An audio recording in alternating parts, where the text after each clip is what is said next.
കശുവണ്ടി അഴിമതി കേസിലെ പ്രതി കെ എ രതീഷിന്റെ നിയമനത്തിനെതിരെ ഹൈക്കോടതി ഇത്രയും വലിയ അഴിമതിക്കാരനെയാണോ 3 പ്രധാന സ്ഥാപനങ്ങളിൽ നിയമിച്ചത് എന്ന് കോടതി ചോദിച്ചു. അഴിമതിക്ക് സാധ്യതയുള്ള സ്ഥലങ്ങളിലാണ് നിയമിച്ചിരുന്നത്. കെ എ രതീഷിനെതിരായ അഴിമതി ആരോപണങ്ങൾ അതീവ ഗൗരവമുള്ളതെന്നും ഹൈക്കോടതി വ്യക്തമാക്കി. ഒരാഴ്ചയ്ക്കകം മറുപടി നൽകാൻ കോടതി സർക്കാരിന് നിർദ്ദേശം നൽകി. ശ്യാം ദേവരാജ് വിവരങ്ങളുമായി ചേരുകയാണ്. ശ്യാം, വർഷങ്ങൾ നീണ്ട അഴിമതി ആരോപണങ്ങളും കേസും കൂട്ടവുമാണ് ഇപ്പോൾ കോടതി നേരിട്ട് ചോദിച്ചിരിക്കുന്നു. നമുക്കറിയാം, ഇൻകലിന്റെ MD ആയി നിയമിക്കുന്ന സമയത്ത് ജെ മേഴ്സിക്കുട്ടിയമ്മ അടക്കമുള്ളവർ, കെ എം ഇബ്രാഹിം അടക്കമുള്ളവരൊക്കെ ഉന്നയിച്ച അതേ ചോദ്യമാണ് ഇപ്പോൾ വർഷങ്ങൾക്ക് ശേഷം കോടതി ചോദിക്കുന്നത്. എങ്ങനെയാണ് വലിയ വ്യവസായ സ്ഥാപനങ്ങൾക്ക് പശ്ചാത്തല സൗകര്യം ഒരുക്കാനുള്ള സംവിധാനത്തിലടക്കം അഴിമതി ആരോപണം നേരിടുന്ന ഒരാളെ നിയമിക്കുന്നത് എന്നത് കോടതിയും ചോദിക്കുന്നു. ശ്യാം, കോടതി കടുത്ത ചോദ്യങ്ങളും വിമർശനവുമാണ് കെ രതീഷിനെതിരെ ഉയർത്തുന്നത്. പ്രത്യേകിച്ചും കശുവണ്ടി അഴിമതി കേസിൽ വിചാരണ നേരിടുന്ന, അഴിമതി ആരോപണം നേരിടുന്ന, ആ കേസിൽ വിചാരണ നേരിടുന്ന ഉദ്യോഗസ്ഥനാണ് കെ രതീഷ്. കെ രതീഷിന് 3 സുപ്രധാനമായ സ്ഥാപനങ്ങളാണ്, പ്രത്യേകിച്ചും മുഖ്യമന്ത്രി ചെയർമാനായ സ്ഥാപനങ്ങളടക്കം ആണ് നിയമിച്ചിരിക്കുന്നത്. ഈ നടപടികൾ ചോദ്യം ചെയ്ത കെ എം ഷാജഹാൻ നൽകിയ ഹർജിയിലാണ് ഹൈക്കോടതി ഗുരുതരമായ ചോദ്യങ്ങൾ ഉന്നയിക്കുന്നത്.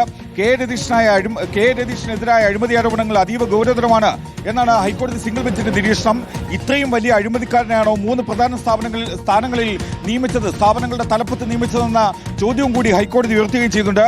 അഴിമതിക്ക് സാധ്യതയുള്ള സ്ഥലങ്ങളിലാണ് നിയമിച്ചത് എന്ന കാര്യം കൂടിയാണ് ജസ്റ്റിസ് എ ബദറുദ്ദീൻ അധ്യക്ഷനായ സിംഗിൾ ബെഞ്ച് നിരീക്ഷിക്കുന്നത്. ഇക്കാര്യത്തിൽ ഹർജിയിൽ, കെ എം ഷാജഹാന്റെ ഹർജിയിൽ ഒരാഴ്ചയ്ക്കകം മറുപടി നൽകണമെന്നാണ് ഹൈക്കോടതി സിംഗിൾ ബെഞ്ചിന്റെ നിർദ്ദേശം. ഓഗസ്റ്റ് 6-നകം മറുപടി നൽകണമെന്ന നിർദ്ദേശം ഹൈക്കോടതി സർക്കാരിന് നൽകുകയും ചെയ്തു. ഈ ഗുരുതരമായ ഏറ്റവും പ്രധാനപ്പെട്ട ആരോപണം കശുവണ്ടി വികസന കോർപ്പറേഷനിൽ നടന്ന 600 കോടിയുടെ അഴിമതി ആരോപണമാണ്. ഈ തോട്ടണ്ടി ഇറക്കുമതിയുമായി ബന്ധപ്പെട്ട കേസിലെ 1-ാം പ്രതിയാണ് കെ രതീഷ്.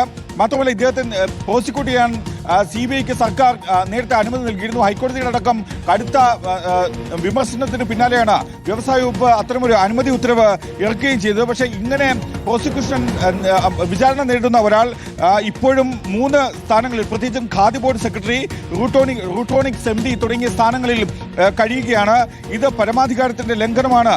മാത്രമല്ല, കമ്പനീസ് നിയമപ്രകാരം ഒരാൾക്ക് പരമാവധി 5 വർഷം മാത്രമേ ഒരു സ്ഥാനത്ത് ഒരു കമ്പനിയുടെ MD ആയിരിക്കാൻ കഴിയൂ. പക്ഷേ ഒരു കമ്പനിയിൽ ഇദ്ദേഹം 11 വർഷമായി ഒരേ പദവിയിൽ ഇരിക്കുന്നുണ്ട്. മാത്രമല്ല, ഇക്കാര്യങ്ങളിലൊന്നും കേന്ദ്ര വിജിലൻസ് കമ്മീഷന്റെ മാനദണ്ഡപ്രകാരമുള്ള വിജിലൻസ് ക്ലിയറൻസ് നേടാതെയാണ് കെ രതീഷ് ആ പദവിയിൽ തുടരുന്നത്, സുപ്രധാന പദവികളിൽ ഇരിക്കുന്നത്. മാത്രമല്ല, CBI അന്വേഷണത്തിന്റെ കാര്യങ്ങൾ അറിയില്ല എന്ന നിലപാട് സ്വീകരിച്ചുകൊണ്ടാണ് അങ്ങനെ സർക്കാർ നിയമനങ്ങൾ നൽകുന്ന സാഹചര്യമുണ്ട്. അത് CPM-നുള്ളിൽ തന്നെ വലിയ വിമർശനങ്ങൾ ഉണ്ടാകുന്ന സാഹചര്യവുമുണ്ട്.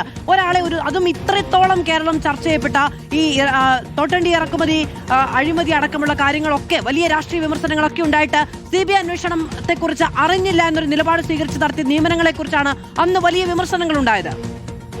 കടുത്ത വിമർശനങ്ങളുണ്ടായിരുന്നു. കാരണം കഴിഞ്ഞ ഇടത് സർക്കാരിന്റെ കാലത്ത് 3 തവണയാണ് ഈ പ്രോസിക്യൂഷൻ അനുമതി അത്തരം നിർദ്ദേശം ഹൈക്കോടതി നൽകിയിട്ടും 3 തവണയാണ് പ്രോസിക്യൂഷൻ അനുമതി നിഷേധിച്ചത്. പ്രത്യേകിച്ചും കെ രതീഷിനും INTUCയുടെ സംസ്ഥാന പ്രസിഡന്റ് R ചന്ദ്രശേഖരനുമെതിരെ അത്തരമൊരു നിഷേധം ഉയർത്തുമ്പോൾ കടുത്ത പ്രോസിക്യൂഷൻ അനുമതി നൽകാൻ കഴിയില്ല എന്ന നിലപാട് സർക്കാർ സ്വീകരിച്ചപ്പോൾ കടുത്ത വിമർശനം ഹൈക്കോടതി ഉയർത്തുന്നു. ഹൈക്കോടതി കടുത്ത വിമർശനം ഉയർത്തുന്നതിന് പിന്നാലെയാണ് വ്യവസായ വകുപ്പ് സെക്രട്ടറിക്കെതിരെ കോടതി ഇലക്ഷൻ നടപടികൾ ആരംഭിക്കുന്നത്.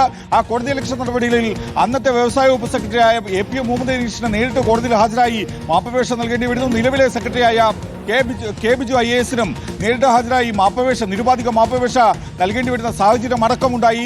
ഇത് സർക്കാർ നിരന്തരം ഈ പ്രതികളെ സംരക്ഷിക്കുന്നു എന്നൊരു തോന്നൽ, ഇത് കഴിഞ്ഞ സർക്കാരിന്റെ കാലഘട്ടത്തിലും ഈ സർക്കാരിന്റെ കാലഘട്ടത്തിലും അത്തരം തോന്നൽ ഹൈക്കോടതി തന്നെ അത് വിമർശനമായി തന്നെ ഉയർത്തുകയും ചെയ്തു. അതിന് പിന്നാലെയാണ് ഇങ്ങനെ ഗുരുതരമായ അഴിമതി ആരോപണങ്ങൾ നേരിടുന്ന ഒരാളെ, കെ രതീഷിനെ, ഇങ്ങനെ സ്ഥാപനങ്ങളുടെ തലപ്പത്ത് MD അടക്കമുള്ള സ്ഥാനത്ത് നിയോഗിച്ചിരിക്കുന്നത്. പ്രത്യേകിച്ചും നീണ്ട കാലത്തേക്ക് 11 വർഷത്തിലധികമായ ഒരാൾ ഒരു തസ്തികയിൽ തന്നെ തുടരുന്നു. കെ രതീഷ് ഒരേ തസ്തികയിൽ തുടരുന്നു.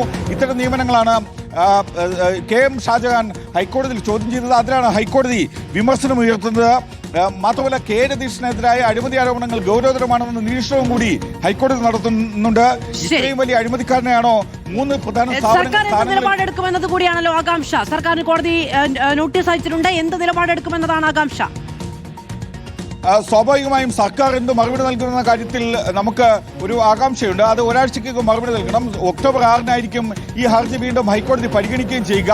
കെ രതീഷിനെ സംരക്ഷിക്കുന്ന നിലപാട് സർക്കാർ സ്വീകരിക്കുമോ എന്നതാണ് ഏറ്റവും പ്രധാനപ്പെട്ട കാര്യം. കാരണം നേരത്തെ മാധു സൂചിപ്പിച്ചതാണ്, കഴിഞ്ഞ ഇടത് സർക്കാർ കെ രതീഷിനെ സംരക്ഷിക്കുന്ന നിലപാട് സ്വീകരിച്ചിരുന്നു. മാത്രമല്ല ഒരു തസ്തികയിൽ ദീർഘകാലം തുടരാൻ അനുവദിക്കുന്ന നിലപാട് എടുത്തിരുന്നു.